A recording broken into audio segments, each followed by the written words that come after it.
Hello everyone, आप सभी का हमारे चैनल पे स्वागत है बच्चों। आज के इस वीडियो में हम क्लास 10th के जो विज्ञान है नई एनसीईआरटी बुक के आधार पर चैप्टर नंबर जो 11 है विद्युत को वन शॉट वीडियो में हम कंप्लीट करने वाले। बहुत ही आसान तरीके से मैं आपको समझाने वाला हूँ और सिंपल नोट्स भी आपके बन जाएंगे और यहाँ से क्वेश्चन सभी पूछे जाएंगे। सारे क्वेश्चन आपको यहाँ से मिलते हुए दिखेंगे बोर्ड एग्जाम में। तो सबसे पहले बात करते हैं आवेश क्या होता है। ठीक है, अगर सबसे पहला क्वेश्चन है विद्युत, विद्युत का प्रवाह किसके लिए कौन उत्तरदायी होता है? आवेश होता है। आवेश क्या है वो हम जानेंगे। तो देखो भाई, आवेश जो होती है कि द्रव्य के साथ जुड़ी हुई वह अदिश भौतिक राशि है। दो प्रकार की राशि होती है, एक अदिश और एक सदिश। अदिश राशि किसे कहते हैं? जिसका हमें परिमाण भी मालूम होता है और दिशा भी मालूम होती है, उसे हम सदिश कहते हैं। जब परिमाण और दिशा में से कोई एक चीज मालूम हो उसे हम अदिश राशि कहते हैं। तो ये जो हमारा आवेश है ये हमारी एक भौतिक राशि है जो कि अदिश राशि है, जिसके कारण चुंबकीय और वैद्युत प्रभाव उत्पन्न होते हैं। क्या कहलाती है? आवेश कहलाती है। ठीक है, कूलाम आवेश का SI मात्रक होता है। तो आवेश किसे कहते हैं? द्रव्य के साथ जुड़ी हुई वह अदिश भौतिक राशि जिसके कारण चुंबकीय और वैद्युत प्रभाव उत्पन्न होते हैं, उसे हम आवेश कहते हैं। और आवेश का जो SI मात्रक होता है वो कूलाम होता है। ठीक है, जिसे हम C से वर्णित करते हैं। जो एक कूलाम पर चार्ज होता है ना, ये MCQ में आ जाता है, वो होता है 6 × 10⁸ इलेक्ट्रॉन। और इलेक्ट्रॉन पर जो आवेश होता है वो होता है 1.6 × 10⁻⁻19 कूलाम। ठीक है, और ये ऋणात्मक आवेश होता है। आवेश के दो प्रकार होते हैं, धनात्मक आवेश और ऋणात्मक आवेश। ये क्या होता है वो अभी आपको मैं बताऊंगा। अगर आपको कुल आवेश निकालना है, अगर आपको आवेश निकालना है, कुल आवेश निकालनी है, तो जितने इलेक्ट्रॉन है, जितने भी इलेक्ट्रॉन्स है, उसको उसके चार्ज से हम जब गुणा कर देते हैं, Q बराबर क्या होता है? Ne। N क्या होता है? इलेक्ट्रॉनों की संख्या। Q क्या होता है? कुल आवेश। E क्या होता है? एक इलेक्ट्रॉन पर आवेश। तो Q बराबर होता है Ne। या फिर अगर आप N निकालना चाहते हैं तो क्या होगा? Q के बट्टे में E आ जाएगा। Q के बट्टे में क्या आ जाएगा? E आ जाएगा। तो ये होती है आवेश। ठीक है, ये नोट्स आप जरूर बनाते रहना एंड डिस्क्रिप्शन जरूर चेक कर लेना वीडियो के एंड में। आवेश के प्रकार मैंने अभी आपको बोला था, दो तरीके के आवेश होते हैं। एक होता है धन आवेश, जिसे कहते हैं सकारात्मक आवेश। ठीक है, हिंदी में ये क्या होता है? जब इलेक्ट्रॉनों की कमी के कारण, किसके कारण? कमी के कारण। और एक होगा अधिकता के कारण। जब इलेक्ट्रॉनों की कमी के कारण आवेश उत्पन्न होता है, इसे धन आवेश कहा जाता है। नाम का उल्टा, इलेक्ट्रॉनों की कमी के कारण जब आवेश उत्पन्न होगा तो उसे हम धन आवेश कहेंगे। उदाहरण में बताऊं, जब कांच की छड़ को रेशम के धागे से रगड़ते हैं तो उससे प्राप्त आवेश को हम धन आवेश कहते हैं। धन आवेश हमें मिलता है। अब इसका उल्टा है ऋण आवेश। ऋण आवेश क्या? इसको हम कहते हैं ऋणात्मक आवेश भी कहते हैं। जब इलेक्ट्रॉन की अधिकता से, किससे? अधिकता से आवेश उत्पन्न होता है, इसे हम ऋण आवेश कहते हैं। ठीक है, उदाहरण, जब एबोनाइट की छड़ को ऊन के धागे के साथ हम रगड़ते हैं, उस टाइम में जो आवेश हमारा बनता है उसे हम क्या कहते हैं? ऋणात्मक आवेश कहते हैं। ठीक है दोस्त, आगे बढ़ते हैं। अगला जो टॉपिक है वो मोस्ट इंपॉर्टेंट है। यहां से इसकी परिभाषा भी आती है 2 नंबर में और क्वेश्चन भी आ जाते हैं न्यूमेरिकल वाले। ठीक, विद्युत धारा क्या होती है? देखो, आप क्या होता है इलेक्ट्रॉनिक परिपथ में, आप क्या होता है, आपने एक चीज लगाई, आपका बल्ब जल रहा है। तो बल्ब क्यों जल रहा है? उसमें इलेक्ट्रॉन, मतलब उसमें इलेक्ट्रिसिटी आई, तभी उसमें क्या जल रहा है? बिजली आई, करंट आया। करंट के प्रवाह के लिए जो उत्तरदायी होता है वो होते हैं फ्री इलेक्ट्रॉन्स, मुक्त इलेक्ट्रॉन्स। जिस जगह मुक्त इलेक्ट्रॉन पाए जाएंगे वहां इलेक्ट्रिसिटी का प्रवाह होगा, सीधी सी बात है। तो विद्युत धारा क्या होती है? आवेश के प्रवाह होने की जो दर होती है, जो आवेश है किस गति से जा रहा है, उस दर को हम कहते हैं विद्युत धारा। आवेश के प्रवाहित होने की दर को विद्युत धारा कहते हैं। विद्युत धारा एक सदिश राशि है, क्योंकि हमें इसकी दिशा भी मालूम होती है और इसका मान भी मालूम होता है। कैसे? किसके द्वारा? जो एमीटर होता है उसके द्वारा हम माप लेते हैं विद्युत धारा का मान। तो मान भी पता है, दिशा भी पता है, तो सदिश राशि है। तो विद्युत धारा एक सदिश राशि है। विद्युत धारा का अगर सूत्र रूप में बताए तो आवेश बट्टा समय, ठीक है, आवेश प्रवाह की दर को हम क्या कहते हैं? विद्युत धारा कहते हैं। तो आवेश बट्टा समय, आवेश को हम दिखाते हैं क्यू से, समय को दिखाते हैं हम टी से। आवेश का मात्रक होता है कूलम, टी का मात्रक होता है सेकंड। तो विद्युत धारा का मात्रक कूलम प्रति सेकंड भी होता है, जिसे हम शॉर्ट में एम्पियर कहते हैं, ठीक है। इसको ए से दर्शाया जाता है, एम्पियर से, ठीक है। आई क्या है? विद्युत धारा। क्यू क्या है? आवेश। टी क्या है? समय। विद्युत धारा का ऐसा ही मात्रक क्या होता है? एम्पियर होता है, जिसे हम ए से प्रदर्शित करते हैं। ठीक हो गया? कोई डाउट नहीं होगा। आगे बढ़ते हैं। एक एम्पियर विद्युत धारा, ये क्वेश्चन जब मैंने बोर्ड एग्जाम दिया था ना, तब पूछा भी गया था कि एक एम्पियर विद्युत धारा को परिभाषित कीजिए। ये सब रटने की कोई जरूरत नहीं है। अभी मैंने आपको बताया था कि जो धारा होती है आई बराबर क्यू अपॉन टी होती है। तो देखो, क्यू हमें आवेश लेना है एक और समय लेना है एक, क्योंकि जब एक को एक से भाग दोगे तभी आपको एक मिलेगा, ठीक है। तो एक एम्पियर क्या है? जब किसी परिपथ में एक कूलम का आवेश तथा एक सेकंड समय लग रहा हो, तब वहां पर एक एम्पियर की विद्युत धारा उत्पन्न होगी। तो वही चीज यहां लिखा है।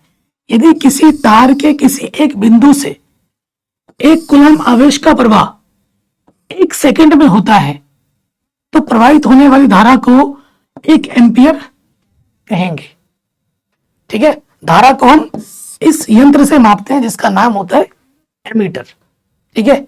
देखो, एक मिली एम्पियर में 10 की घात -3 एम्पियर होता है और एक माइक्रो एम्पियर में 10 की घात -6 एम्पियर होता है। ये क्वेश्चन आपके ऑब्जेक्टिव में भी आ सकता है। ये क्वेश्चन आपके ऑब्जेक्टिव प्रश्न में भी पूछा जा सकता है।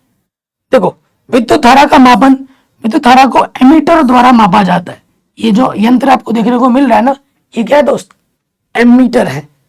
एमीटर का प्रतिरोध कम होता है तथा हमेशा श्रेणी क्रम में जुड़ा हुआ होता है। देखो, श्रेणी क्रम संयोजन क्या होता है, पार्श्व क्रम संयोजन क्या होता है, वो मैं अभी आपको आगे बताने वाला हूं, ठीक। फिर देखो, कुछ इंपॉर्टेंट नोट मैंने यहां लिखे हैं। पहला नोट क्या है? इलेक्ट्रॉन बैटरी के ऋणात्मक टर्मिनल पर ऋण आवेश के द्वारा प्रतिकर्षित होते हैं। देखो, इलेक्ट्रॉन बैटरी के ऋणात्मक टर्मिनल पर ऋण आवेश के द्वारा प्रतिकर्षित होते हैं तथा धन टर्मिनल पर धन आवेश पर आकर्षित होते हैं। इसलिए इलेक्ट्रॉन ऋण टर्मिनल से धन टर्मिनल की ओर प्रवाहित होता है, ठीक है। ऋण टर्मिनल से किधर आता है? धन टर्मिनल की ओर आता है इलेक्ट्रॉन्स। ये इसका मेन कारण है। विद्युत धारा की दिशा इलेक्ट्रॉन के प्रवाहित होने की दिशा के विपरीत मानी जाती है, ठीक है। जो विद्युत धारा की दिशा होती है ना, जिस दिशा में इलेक्ट्रॉन प्रवाहित हो रहे हैं उसके विपरीत दिशा में मानी जाएगी हमेशा, इसी कारणवश। नेक्स्ट, अगला जो टॉपिक है विद्युत विभव किसे कहते हैं? परिभाषा भी आता है, प्रश्न भी आते हैं। क्या होता है विद्युत विभव? किसी इकाई धनावेश को, देखो, किसी बिंदु तक लाने में जितना कार्य करना पड़ता है, ठीक है। देखो, ये हमारे पास एक चीज है, एक बिंदु आवेश को यहां से हमें यहां तक लेके आना है, यहां से उठाकर यहां लाना है। तो इसको यहां से लेकर यहां तक लाने में जो कार्य किया जाता है, ठीक है, किसी इकाई धनावेश को, ये जो आवेश होता है वो धनावेश होता है, धनावेश को अनंत से किसी बिंदु तक लाने में जितना कार्य करना पड़ता है उसे उस बिंदु का विद्युत विभव कहते हैं। विद्युत विभव को अंग्रेजी में इलेक्ट्रिक पोटेंशियल कहते हैं, ठीक है। और इसका जो ऐसा ही मात्रक होता है वो होता है वोल्ट, ठीक है। क्या होता है? वोल्ट होता है। विभवांतर क्या होता है? किसी धारावाही विद्युत परिपथ के दो बिंदुओं के बीच विद्युत विभवांतर वह कार्य है जो एकांक आवेश को एक बिंदु से दूसरे बिंदु तक लाने में किया जाता है, ठीक है। देखो, ये धारावाही हमारा परिपथ मान लो, ठीक है, दो बिंदु हम ले लेते हैं, ये ए बिंदु है, ये बिंदु बी है। कह रहे किसी धारावाही विद्युत परिपथ के दो बिंदुओं के बीच विद्युत विभवांतर वह कार्य जो एकांक आवेश को, यहाँ पर अनंत से नहीं लिया जाता है, यहाँ पर एक एकांक आवेश को एक बिंदु से, ठीक है, एक बिंदु से दूसरे बिंदु में ले जाने के लिए जो कार्य करना पड़ता है उसे हम विभवांतर कहते हैं। ठीक है, और इलेक्ट्रिक पोटेंशियल में अनंत से लाया जाता है। ठीक है, ये डिफरेंस है। और V बराबर क्या होता है, W बट्टे Q। W क्या है यहाँ पर, W है कार्य, कार्य का मात्रक होता है जूल। Q क्या है, आवेश, आवेश का मात्रक क्या होता है, कूलाम। और V बराबर होता है W अपॉन Q। ठीक है, जूल प्रति कूलाम, जिसे हम शॉर्ट में वोल्ट कहते हैं। सही मात्रक क्या होता है इसका, वोल्ट होता है। ठीक है जी, एकदम सिंपल सिंपल परिभाषा के रूप में लिखवा रहा हूं। आगे बात करते हैं वोल्ट मीटर। वोल्ट मीटर आपको देखने को मिल रहा होगा, ये हमारा वोल्ट मीटर है। वोल्ट मीटर क्या होता है, वोल्टेज को मापा जाता है। ठीक है, विद्युत विभवांतर को मापा जाता है। विभवांतर को मापने की युक्ति को वोल्ट मीटर कहते हैं। इसका प्रतिरोध ज्यादा होता है तथा हमेशा पार्श्वक्रम में जुड़ा हुआ होता है, एक के नीचे एक के रूप में जुड़ा हुआ होता है।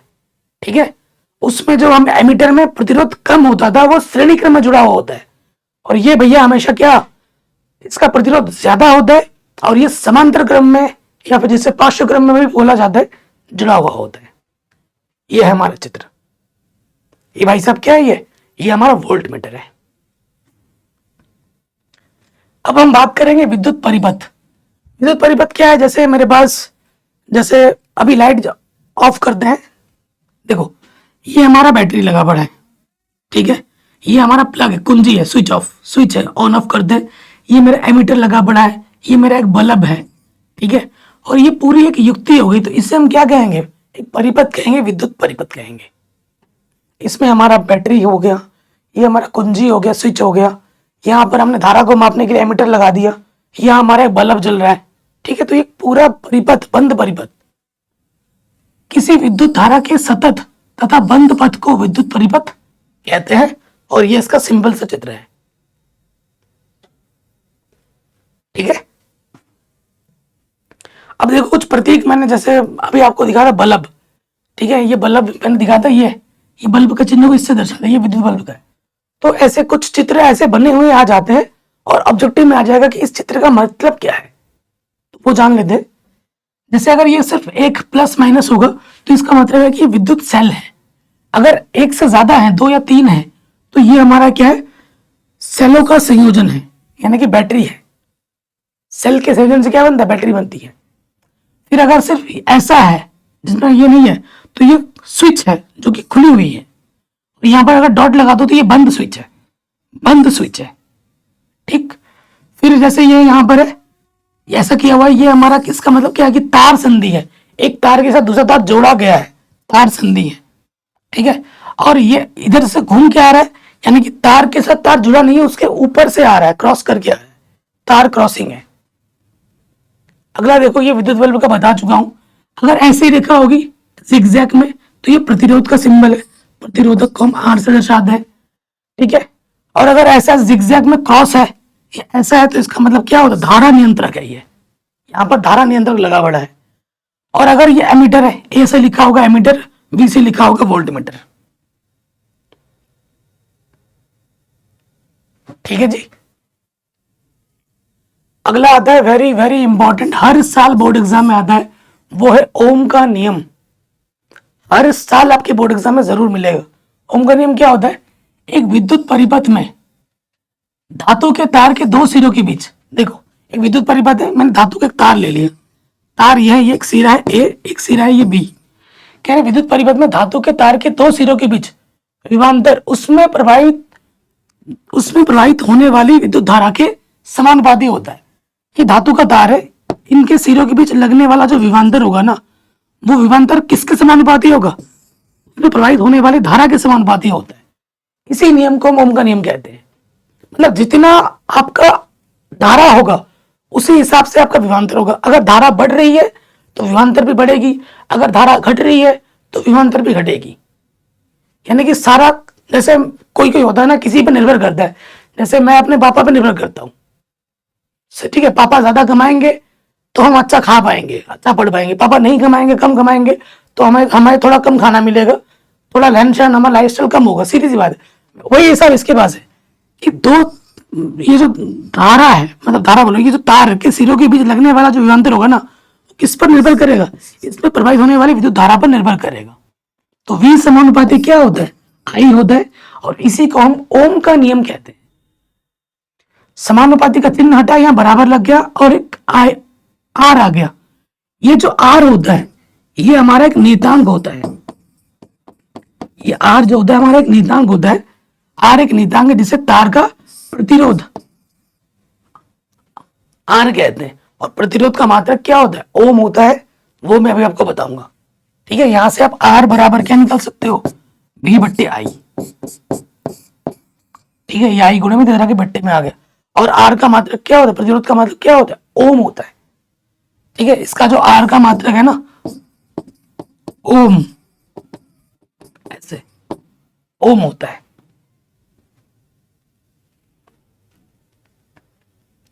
अब देखो, ये प्रतिरोध की बात कर रहे हैं यहां पर। देखो प्रतिरोध क्या होता है? आर बराबर V बट्टे आई। तो प्रतिरोध क्या होता है? यह चालक का वह गुण है जिसके कारण वो प्रवाहित होने वाली धारा का विरोध करता है। जो भी चालक का वह गुण होता है ना, जो उसमें होने वाली प्रतिरोध का हमेशा क्या करता है? विरोध करता है। तो उसे हम क्या कहते हैं?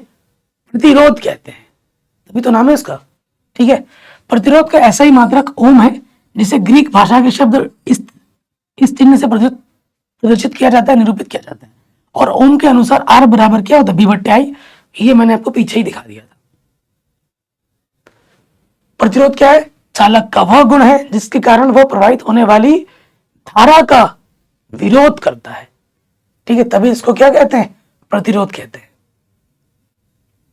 जैसे एक मैंने आपको 1 एम्पियर बताया था, वैसे 1 वोल्ट या फिर 1 ओम के लिए भी आ जाता है। तो आप जानते हैं आर बराबर क्या है? V बट्टे आई सूत्र होता है। तो हमें यहां 1 लेना है वोल्ट और 1 लेनी है एम्पियर विद्युत धारा। तो 1 ओम क्या होगा? जब परिपथ में से 1 एम्पियर की धारा प्रवाहित हो रही हो तथा विभवांतर 1 वोल्ट का हो, तो प्रतिरोध 1 ओम कहलाता है। ठीक है, धारा 1 एम्पियर की हो और विभवांतर 1 वोल्ट का हो, तो परिपथ में प्रतिरोध 1 ओम का होगा। सिंपल सी बात। हाँ, ये क्वेश्चन भी आपको इस साल लिखने को मिलेगा और हर साल एग्जाम में आता है, बड़े नंबर में आता है, गारंटी के साथ। क्या है वो? वह कारक जिन पर किसी चालक का प्रतिरोध निर्भर करता है। वो कौन कौन से कारक हैं? पूरा का पूरा आ जाता है, या फिर कभी कभी किसी पर्टिकुलर टॉपिक पे भी क्वेश्चन पूछ देता है। बहुत इंपॉर्टेंट है, बड़े नंबर में आता है। पहली चीज, निर्भर करता है चालक की लंबाई पर। चालक मतलब कोई भी जो चालक होगा, वो जितनी ज्यादा लंबाई का होगा, प्रतिरोध उतना ज्यादा होगा। जितना कम होगा, प्रतिरोध उतना ही कम होगा। यानी कि चालक का प्रतिरोध सीधे सीधे उसके लंबाई पर निर्भर करता है। लंबाई बड़ी होगी, प्रतिरोध ज्यादा होगा। लंबाई कम होगी, प्रतिरोध कम होगा। चालक की लंबाई जितनी ज्यादा होती है, उसका प्रतिरोध भी उतना ही ज्यादा होता है। प्रतिरोध चालक के तार की लंबाई के समानुपाती होता है। यानी कि आर जो है एल के समानुपाती है। इसी से आप याद रख सकते हो, एल मतलब लंबाई, कि चालक का प्रतिरोध लंबाई के अनुक्रमानुपाती है, या बोल सकते हैं समानुपाती है। इसका अर्थात यह हुआ कि चालक की लंबाई जितनी ज्यादा होगी, प्रतिरोध उतना ही अधिक होगा। उसके बाद चालक की मोटाई। जैसे हमारे पास एक तार है, तार की मोटाई, ये एक तार है और ये एक तार है, ये इतना मोटा है। तो चालक की मोटाई, मोटाई मतलब क्षेत्रफल। ठीक है, तो क्षेत्रफल के व्युत्क्रमानुपाती होगा। चालक की मोटाई जितनी अधिक होगी, उसका प्रतिरोध भी उतना ही कम होगा। कितना? उतना ही कम होगा। चालक का प्रतिरोध उसकी मोटाई के व्युत्क्रमानुपाती होता है। व्युत्क्रमानुपाती होता है मतलब क्षेत्र, मोटाई जितनी ज्यादा होगी, प्रतिरोध उतना कम होगा। मोटाई जितनी कम होगी, प्रतिरोध उतना ज्यादा होगा। ठीक है, आर व्युत्क्रमानुपाती है क्षेत्रफल के। मोटाई का मतलब क्षेत्रफल से। नेक्स्ट चीज निर्भर करता है चालक के प्रकृति पर कि हम किस टाइप की, जैसे ये एल्यूमिनियम है, एक कॉपर है, तो पदार्थ की प्रकृति पे भी निर्भर करता है। अलग अलग चालकों का प्रतिरोध अलग अलग होता है और उनकी विशिष्ट प्रतिरोधकता पर निर्भर करता है। विशिष्ट प्रतिरोधकता क्या होती है वो भी आपको बताऊंगा। देखो हमारे पास समीकरण ये था एक और ये था दो, ये भी आ रहा है ये भी आ रहा है। इन दोनों समीकरणों को हम एक साथ लेके चलेंगे तो क्या होगा, आर बराबर एल बट्टा ए हो जाएगा। आर बराबर क्या होगा, आर समान बहुत हो जाएगा एल बट्टा ए। ठीक, ये हो जाएगा, ये लिखना यहां से समानुपाती का चिन्ह हटाएंगे, बराबर लग जाएगा। और जैसे बराबर लगेगा तो यहाँ पर ये वाला स्थिरांक आ जाता है। जब भी बराबर लगाओगे ना समानुपाती का चिन्ह हटाकर तो एक स्थिरांक आता है। यह स्थिरांक ये आ गया रो उल्टा पी, पी मान लो। तो ये जो उल्टा, ये जो पी की तरह दिख रहा है ये एक नियतांक है जिसे प्रतिरोधकता कहते हैं। जैसे क्या कहते हैं, प्रतिरोधकता भी प्रश्न पूछा जाता है न्यूमेरिकल, चैप्टर वाइज न्यूमेरिकल मैंने ऑलरेडी करा दिए हैं, इसके भी मैंने ऑलरेडी पढ़ा रखे हैं, मैं लिंक डाल दूंगा डिस्क्रिप्शन पे। पहले आप ये वीडियो देखिए, न्यूमेरिकल की वीडियो, इसके बाद आप देख लेना। ठीक है, मैंने ऑलरेडी करा दिया है। ठीक है, और नेक्स्ट वीडियो में मैं करा दूंगा, टेंशन मत लो। ठीक है, तो आर बराबर होता है रो एल अपॉन है, और ये जो रो इसे क्या कहते हैं, रो कहते हैं। अगर अंग्रेजी में मैं लिखूं ऐसे याद करो, रो, इसे रो बोला जाता है और जिसे हम प्रतिरोधकता कहते हैं। ओके, प्रतिरोधकता क्या होती है, मोस्ट इंपॉर्टेंट। प्रतिरोधकता क्या होती है, प्रतिरोधकता किसी पदार्थ का वह गुण है जो यह दर्शाता है कि वह कितनी तीव्रता से धारा के प्रवाह का विरोध करेगा। नाम से ही समझ रहे हो प्रतिरोधकता क्या होती है। प्रतिरोधकता किसी पदार्थ का वह गुण है जो यह दर्शाता है कि वह कितनी तीव्रता से, कितनी जल्दी, ठीक है, धारा के प्रवाह का विरोध करेगा। किसके प्रवाह का विरोध करेगा, धारा के प्रवाह का विरोध करेगा। उसे हम कहते हैं प्रतिरोधकता। प्रतिरोधकता को ही पदार्थ का विशिष्ट प्रतिरोध भी कहते हैं, या प्रतिरोधकता को ही हम पदार्थ का क्या कहते हैं, विशिष्ट प्रतिरोध भी कहते हैं। तो ये दो अलग अलग नहीं, एक ही चीज है। प्रतिरोधकता जो ऐसा ही मात्रक होता है वो ओम होता है, और इसके अगर वीमा आपसे पूछ ले तो वीमा कक्षा 11 में आप सीखोगे, कक्षा 10 में पूछा नहीं जाता है, क्योंकि ये जो टॉपिक है ना कक्षा 11 में भी आएगा, 12 में भी आएगा। तो कक्षा 11-12 में वीमा भी पूछा जाता है, तो लगे याद मैंने वो भी लिख दिया, एम की घात 1, एल की घात 3, टी की घात 3 माइनस में, ए की घात 2 माइनस में। ये कैसे निकाला जाता है, बहुत आसान है। जब कक्षा 11 में जाओगे तो मैंने इस पर एक वीडियो भी बना के रखी है, उस पर लाखों बच्चों ने वीडियो पर देख भी लिया है, लाखों क्या, आई थिंक मिलियन में पहुंच गया होगा अब तक। अगर आप चाहते हो देखना तो आप देख सकते हैं, बट अभी कक्षा 10 में जरूरत नहीं है, कक्षा 11 में जरूरत होगी उसकी। देखो, धातुओं एवं मिश्र धातुओं, मिश्र धातु क्या आते हैं वो भी मैं आपको बताऊंगा थोड़ी देर में। धातुओं एवं मिश्र धातुओं की प्रतिरोधकता का परास 10 की घात -8 से 10 की घात -6 ओम तक होता है, मिली ओम तक होता है। और रबर तथा कांच जैसे विद्युत प्रतिरोधी पदार्थ की प्रतिरोधकता 10 की घात 12 से 10 की घात 17 माइक्रो ओम के बीच होती है। यहां से आपके ऑब्जेक्टिव क्वेश्चन बन सकते हैं, तो वो मैंने यहां पर लिखवा दिया है। जैसे 20 डिग्री सेल्सियस पर कुछ पदार्थों की विद्युत प्रतिरोधकता, यहां से आप कुछ याद कर लीजिए, क्या पता ऑब्जेक्टिव में आ जाए। जैसे सिल्वर की प्रतिरोधकता 1.6 गुणा 10 की पावर 8 होता है, कॉपर का होता है 1.62 गुणा 10 की घात -8, एल्यूमिनियम का होता है 2.63 गुणा 10 की घात -8। ठीक है, इसका स्क्रीनशॉट लिख लीजिए, ले लीजिए और कॉपी में लिख लेना, यहां से क्वेश्चन बन सकते हैं। मिश्र धातुओं की अगर बात करें तो कॉन्स्टेंटन का होता है 49.10 टू द पावर -6। ठीक है, कॉन्स्टेंटन कैसे होता है, कॉपर और निकल की मिश्र धातु। ठीक है, मैग्नीज का क्या होता है 44.10 टू द पावर -6। कांच का होता है 10 की घात 10 से 10 की घात 14 तक। कठोर चीजों का होता है 10 की घात 13 से 10 की घात 16 तक। एबोनाइट का होता है 10 की घात 15 से 10 की घात 17 तक। डायमंड का होता है 10 की घात 12 से 10 की घात 13 तक। और कागज का जो होता है वो 10 की घात 12 होता है। ये विद्युत रोधी है ये वाले।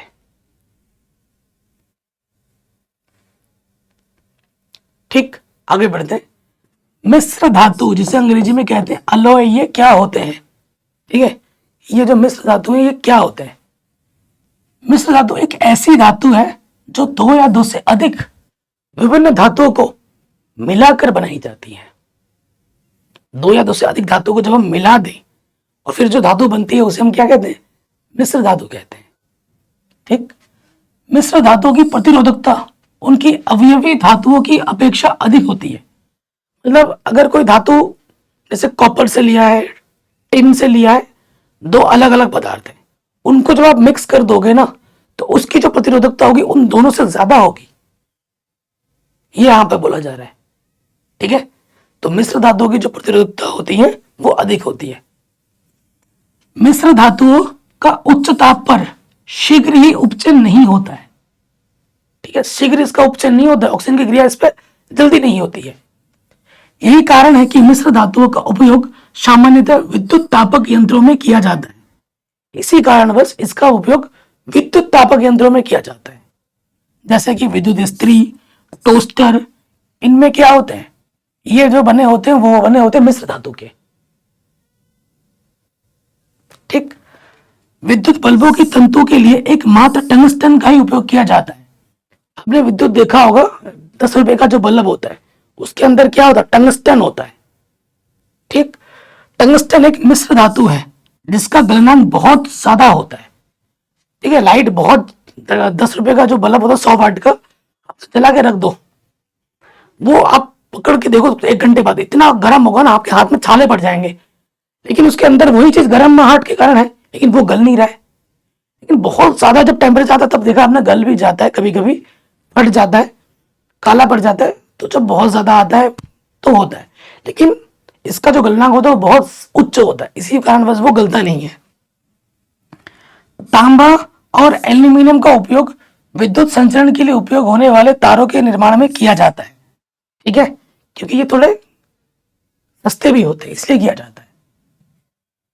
अब बात करेंगे सेल के बारे में। सेल आपने सब लोगों ने देखा होगा। ठीक है, सेल आप सभी ने देखा होगा, रिमोट की बैटरी में होता है। मैं आपको दिखाऊं, इस बैटरी में भी सेल है। ठीक है ना, हर जगह सेल आपको देखने को मिलता है।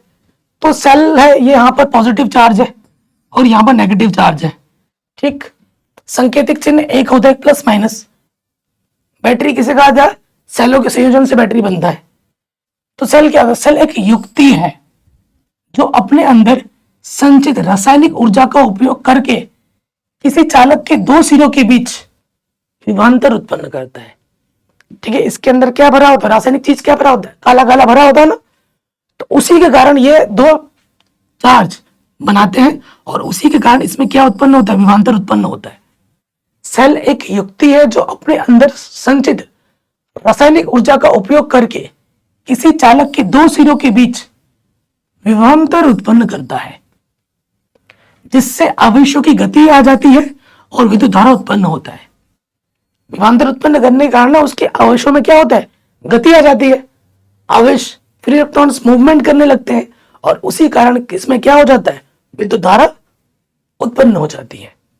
सांकेतिक चिन्ह मैंने पहले ही बता दिया था। अब हम बात करेंगे बैटरी। बैटरी किससे बनती है? जैसे देखो, ये एक सेल है, दूसरा सेल, तीसरा सेल, 3 सेल को जोड़ दिया, बन गई भाई हमारी एक बैटरी। 2 या 2 से अधिक सेलों के संयोजन से बने युक्ति को हम क्या कहते हैं? बैटरी कहते हैं। 2 या 2 से ज्यादा सेल जब हम जोड़ देंगे तो उससे जो चीज बनेगी उसे हम बैटरी कहते हैं। ठीक है, ये सांकेतिक चिन्ह है, plus minus plus minus plus minus. ठीक है, आराम से बन गया। चालक क्या होता है? मोटिस चालक। और एक होता है कुचालक। चालक जिसमें आवेश प्रवाह हो सकता है, कुचालक जिसमें आवेश प्रवाह, आवेश बोल रहा हूं यार, विद्युत धारा। ठीक है, जिसमें विद्युत धारा प्रवाहित हो सकती है वो चालक है, जिसमें नहीं हो सकती वो विद्युत कुचालक है।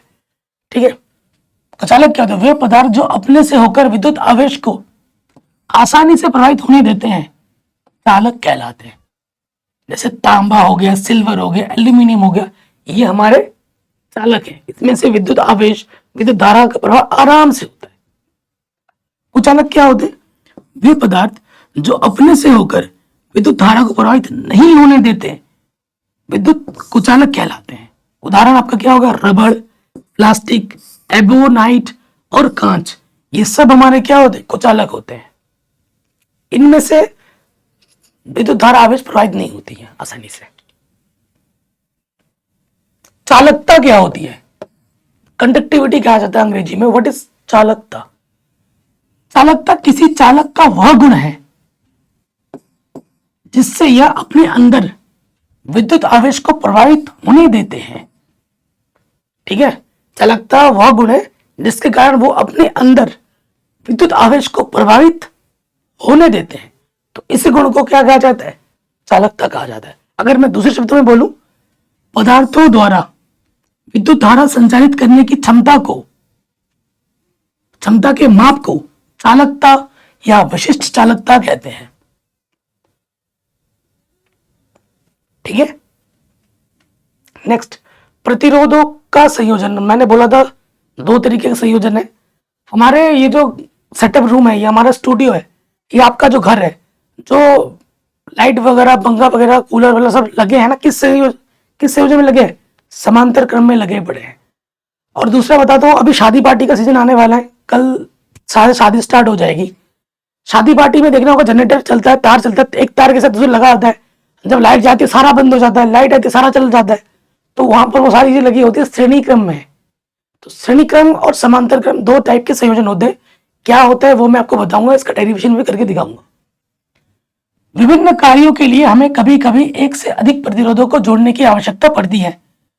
2 या 2 से अधिक प्रतिरोधों को जोड़ने को ही प्रतिरोध का संयोजन कहते हैं। ठीक है, प्रतिरोध का संयोजन में 2 क्रम होते हैं, एक होता है श्रेणी क्रम संयोजन और दूसरा होता है समांतर क्रम संयोजन। बात करेंगे श्रेणी क्रम संयोजन की। तो श्रेणी क्रम संयोजन में क्या होता है, जैसे कि ये जो प्रतिरोध है, मैं 3 का लेके चल रहा हूं, ये पहला, दूसरा, तीसरा।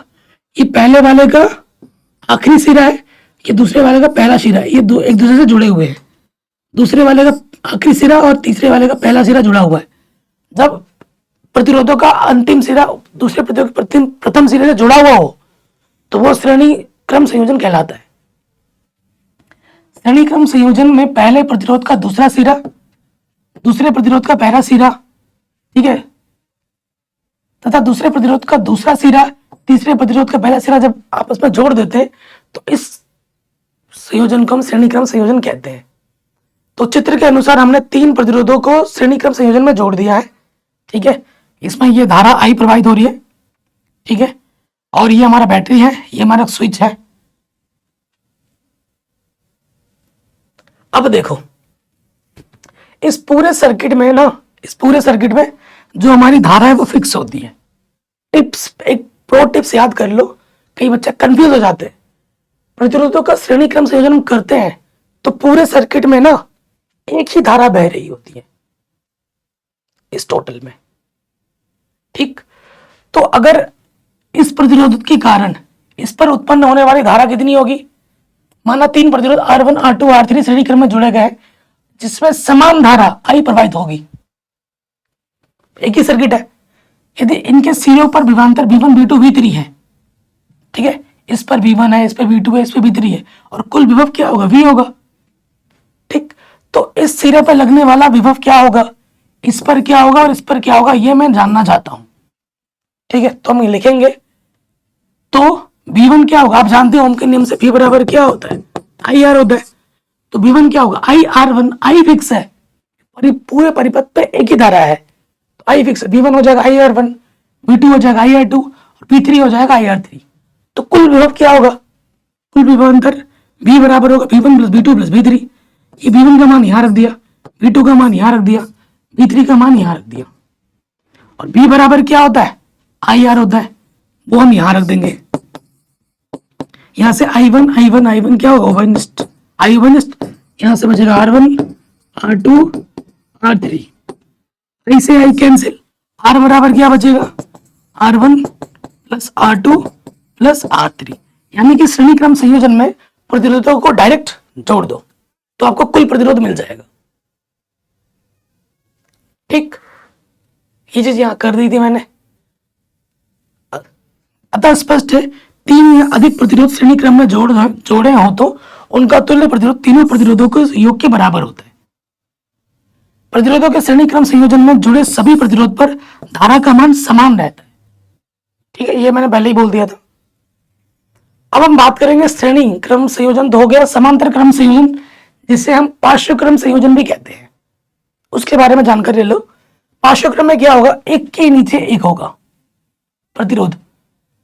समांतर क्रम संयोजन में सभी प्रतिरोध, देखो समांतर को ना हम पार्श्व भी बोलते हैं, ठीक है, पार्श्व क्रम तो एक ही वर्ड है ये।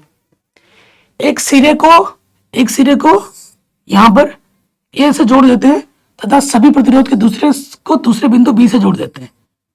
ए बी बोला, यहां एक्स वाई से दर्शा रहे हैं, ठीक है। अब इसको ए बोल दो और इसको बी बोल दो। देखो इनके जो सिरे हैं सारा सबको मैंने एक से जोड़ दिया है और इसके जो अंतिम सिरे हैं उन सबको मैंने एक से जोड़ दिया है, तो ऐसे को हम क्या कहते हैं, समांतर क्रम संयोजन कहते हैं, ठीक है। और इसमें क्या होता है, इस पे I1 धारा जा रहा है, इसमें I2 धारा जा रहा है, इसमें आपका I3 जा रहा है और इसका जो टोटल विभवांतर है वो V है, ठीक है। V एक है, धारा सब में अलग अलग जा रही है। इसका क्या है कि इसमें जो विभवांतर होता है टोटल का एक ही होता है, धारा अलग अलग होती है। अब देखो आप जानते हैं V बराबर क्या होता है ओम के नियम से, IR, तो I बराबर क्या होगा V/R, ठीक है। I बराबर क्या होगा V/R। तो इस पर क्या, इस वाले में पहले वाले में क्या आ जाएगा, माना तीन प्रतिरोध R1 R2 R3 समांतर क्रम में जोड़े गए हैं तो इन पर विभव की मात्रा समान होगी। पार्श्व क्रम में विभवांतर की मात्रा समांतर, विभव की मात्रा समान होती है। और जबकि इनकी विद्युत धाराएं क्या है, I1 I2 I3 है, तो पहले वाला I1 क्या होगा V/R, V/R1 हो जाएगा, I2 क्या हो जाएगा V/R2 और I3 क्या होगा V/R3, ठीक है। तो कुल धारा क्या हो जाएगी, तीनों को हम जोड़ देंगे। ये I1 का मान रखा, ये I2 का मान रखा, ये I3 का मान रखा और I बराबर क्या होता है V/R, इसकी जगह पर हम क्या रख देंगे V/R। रखने पे क्या हो जाएगा, ये आ जाएगा, ये आ जाएगा, यहां ऊपर से क्या आ जाएगा V ऊपर आ जाएगा, यहां से बचेगा 1/R1 1/R2 1/R3, B से B कैंसिल, तो 1/R आ जाएगा 1/R1 plus 1/R2 plus 1/R3। ये हम तीन प्रतिरोध को लेके चले हैं तो ये सूत्र बना है। अगर 4 लेते तो प्लस में 1/4 आ जाता, 5 लेते तो 1/5 और आ जाता, ठीक है। तो ये चीज आपकी बन जाएगी। ये डेरिवेशन भी मोस्ट इंपॉर्टेंट है और बोर्ड एग्जाम में बार बार आता है, या तो डेरिवेशन आएगा या इस पर अंकित प्रश्न आएंगे। अंकित प्रश्न तो बार बार आता ही आता है, मोस्ट इंपॉर्टेंट है डेरिवेशन और अंकित प्रश्न, दोनों में से एक चीज जरूर आएगी 100%। ये चैप्टर बहुत ज्यादा इंपॉर्टेंट है, बहुत सारे क्वेश्चन यहां से फंसने वाले हैं आपके। देखो पार्श्व क्रम समांतर क्रम संयोजन के लाभ क्या होते हैं। हमारे रूम में जो लगा पड़ा है ना पार्श्व क्रम है, हम चाहेंगे तो स्विच दबाएंगे तो पंखा चलेगा, ये नहीं कि मैंने पंखा बंद किया तो पूरा सब कुछ बंद हो जाएगा, ऐसा नहीं है। हम चाहेंगे लाइट जलाना है तो मैं लाइट वाला स्विच पे ऑन करूंगा तो लाइट जल जाएगी, है कि नहीं। तो जब जिस मन मर्जी के मुताबिक अगर आपको कोई चीज चलानी है या बंद करनी है तो उसके लिए हमें लगाना होता है पार्श्व क्रम। एक साथ सब चल रहा है, एक साथ सब बंद हो रहा है, यानी कि वो वहां पर है श्रेणी क्रम। पार्श्व क्रम के लाभ क्या होता है, सभी वैद्युत युक्तियों को समान विभवांतर मिल जाता है, पूरे परिपथ का तुल्य प्रतिरोध कम होता है, यदि एक युक्ति बंद या खराब हो जाती है तो पूरा परिपथ बंद नहीं होता है, तो पूरा परिपथ बंद हो जाता है। अब बात करेंगे श्रेणी का, इसका उल्टा है, एक साथ जलता है एक साथ निपटा है, वो मैंने बोल दिया। विद्युत धारा का तापीय प्रभाव, ठीक है, इसके बारे में जान लेते हैं, ये भी मोस्ट इंपॉर्टेंट है। देखो विद्युत धारा का तापीय प्रभाव ऊर्जा बराबर शक्ति गुणा समय होता है, ठीक। इस पर अंकित प्रश्न भी आता है, ज्यादा अंकित प्रश्न आते हैं इस टॉपिक पर। क्या होता है, किसी विद्युत परिपथ में विद्युत ऊर्जा का कुछ भाग ऊष्मा को उत्पन्न करने में ना खर्च हो जाता है, ठीक है। ऊष्मा को उत्पन्न करने में थोड़ा हिस्सा क्या होता है, खर्च हो जाता है। किसी विद्युत परिपथ में विद्युत ऊर्जा का कुछ भाग ऊष्मा उत्पन्न करने में ना, एनर्जी बनाने में थोड़ा सा वेस्ट हो जाता है, खर्च हो जाता है। जो साधित्रों के ताप में वृद्धि करती है, इसे विद्युत धारा का तापीय प्रभाव कहते हैं। तापीय ऊर्जा को हम H से दर्शाते हैं, तो H बराबर क्या होता है, ऊर्जा क्या होती है, शक्ति गुणा समय। तो H बराबर होता है P गुणा T। शक्ति मतलब P पावर, समय मतलब टाइम T। आप जानते हैं P बराबर क्या होता है ना, VI होता है सूत्र। P बराबर क्या होता है, VI। तो P की जगह मैंने VI रख दिया, T हो गया। और आप जानते हैं V बराबर क्या होता है, IR। इस V की जगह हम क्या रख देंगे, IR IT। I गुणा I स्क्वायर और ये RT। तो H बराबर I स्क्वायर RT भी होता है, VIT भी होता है, PT भी होता है। तो ये कौन सा सूत्र लगाना है, ये निर्भर करता है कि किस टाइप का प्रश्न हमें दे रखा है। तो जैसे आंकिक प्रश्न कौन सा क्या दिया हुआ है, क्या निकालना है, उस पर निर्भर करता है। तो इन्हें याद होने चाहिए, ठीक है। जूल का विद्युत धारा का तापन नियम, ये क्या होता है, इस नियम के अनुसार प्रतिरोध उत्पन्न ऊष्मा, प्रतिरोध में जो उत्पन्न ऊष्मा होती है, हम कह रहे हैं कि जब भी ऐसा होता है तो थोड़ा ऊष्मा उत्पन्न करने में वेस्ट होता है। तो वो जो ऊष्मा किन बातों पर निर्भर करती है, वो निर्भर करती है विद्युत धारा के समानुपाती होती है, लेकिन उसके विद्युत धारा के वर्ग के समानुपाती होती है। विद्युत धारा के वर्ग के समानुपाती होती है ऊष्मा। H समानुपाती होता है विद्युत धारा के वर्ग के। प्रतिरोध के समानुपाती मतलब प्रतिरोध जितना ज्यादा होगा ऊष्मा उतनी ज्यादा होगी, जितना कम होगा उतनी कम होगी।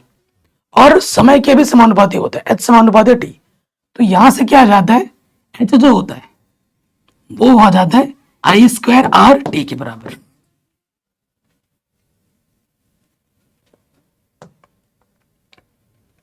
अगला है विद्युत धारा के तापीय प्रवाह के व्यवहारिक अनुप्रयोग।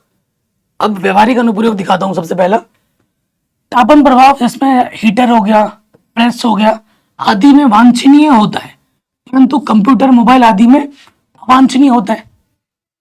देखो तापीय प्रभाव, जैसे हीटर बहुत गर्म हो जाता है, ठीक है, प्रेस बहुत गर्म होता है, जैसे ये हमारा लैपटॉप है, कंप्यूटर है, टीवी है, वो भी गर्म होता है लेकिन थोड़ा होता है, इसलिए अवांछनीय कह रहे हैं इसको। फ्यूज किसी भी ऐसी धातु अथवा मिश्र धातु के तार का टुकड़ा होता है जिसका उच्च गलनांक होता है, और उदाहरण के लिए एल्यूमिनियम, कॉपर, आयरन, लेड आदि। ठीक है, ये जो विद्युत फ्यूज आप देख रहे हैं, ये चीज पहले तो ये ज्यादा देखने को मिलता है, अब थोड़ा कम आ गया है। अब इसके जगह पे क्या आ गया है, ऐसे ऐसे ऊपर नीचे करते हैं ना, वो चीज आ गई है। तो किसी ऐसी धातु, ये सब किसके बने हुए होते हैं, मिश्र धातु के बने होते हैं, जिनका जो गलनांक होता है वो बहुत ज्यादा उच्च होता है। विद्युत बल्ब में अधिकांश शक्ति ऊष्मा के रूप में प्रकट होती है, और कुछ भाग प्रकाश के रूप में उत्सर्जित होती है। ठीक है, नोट देखो मैंने हमने क्या लिखा, कुछ इंपॉर्टेंट चीजें। बल्बों में रासायनिक दृष्टि से अक्रिय नाइट्रोजन ऑर्गन गैस भरी जाती है। क्या भरी होती है, ऑर्गन गैस भरी होती है, जिसमें तंतुओं की आयु में वृद्धि हो जाती है। उस बल्ब में गैस भरी हुई होती है, उसके कारण चमकता है। ठीक है, और जो उसके अंदर तंतु लगा उसकी आयु की वृद्धि हो जाती है, क्योंकि अक्रिय गैस उससे क्रिया नहीं करती है, और वो गैस का नाम क्या है, ऑर्गन। ठीक है, क्या, ऑर्गन।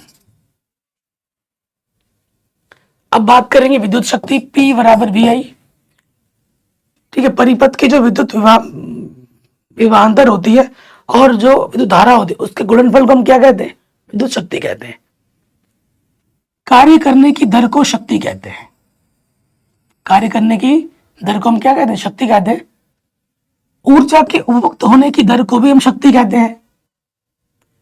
ठीक है, अब मैंने कैसे एग्जाम में लिखा था, जब मुझसे पूछा गया था तो मैंने लिखा था इसकी परिभाषा, किसी परिपथ में लगने वाला विभवांतर तथा विद्युत धारा के गुणनफल को विद्युत शक्ति कहते हैं। ऐसे याद किया था मैंने, सिंपल वे में, तो आप भी ऐसे याद कर सकते हो। ठीक है, मैंने यहां लिखा है क्षयित विद्युत ऊर्जा की दर प्राप्त, ठीक है, किसी विद्युत परिपथ में उपभोक्त अथवा क्षयित विद्युत ऊर्जा की दर को विद्युत शक्ति भी कहते हैं। शक्ति को पीस के द्वारा निरूपित किया जाता है, व्यक्त किया जाता है, और शक्ति का मात्रक क्या होता है, वाट होता है। ठीक है, जैसे विभवांतर का मात्रक क्या है, वोल्ट है, आई का मात्रक एम्पियर है, पी का मात्रक वोल्ट, आई का मात्रक एम्पियर। तो वोल्ट एम्पियर नहीं लिखते हैं, क्या लिखते हैं, वाट लिखते हैं। और 1 किलो वाट जो होता है वो 3.6 गुणा 10⁶ जूल के बराबर होता है। और 1 किलोवाट को विद्युत ऊर्जा की एक यूनिट कहते हैं। ठीक है, एक यूनिट में 1 किलोवाट घंटा होता है और 1 किलोवाट घंटे में 3.6 गुणा 10⁶ जूल होता है ऊष्मा। विद्युत ऊर्जा का व्यवहारिक मात्रक क्या होता है? किलोवाट घंटा।